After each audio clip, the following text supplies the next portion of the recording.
તો ma'am makeup કરતા પહેલા અને કર્યા પછી એનું બેઝિક રૂટીન શું હોવું જોઈએ? મેકઅપ કરતાં પહેલાં સૌથી પહેલાં આઈસ ક્યુબ તમારે 5 મિનિટ મસાજ કરવો.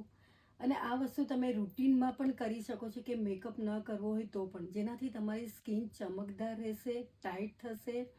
અને ત્યારબાદ આપણી સ્કિન 3 પ્રકારની હોય છે, ઓઇલી, ડ્રાય અને મિક્સ. તો તમારે જ્યારે આઈસ ક્યુબનું મસાજ કરો તે પછી પ્રાઇમર ચોક્કસથી લગાવવાનું.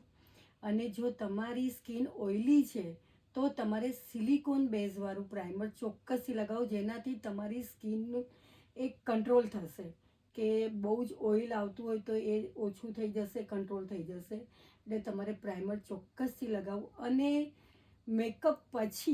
મેકઅપ કર્યા પછી જો મેકઅપને તમારે ટકાવી રાખવું હોય તો ફિક્સર આવે છે એ લગાવો, અથવા તો ગુલાબજળ તમે લગાવી શકો છો, જેનાથી મેકઅપ તમારો સ્ટ્રે થશે.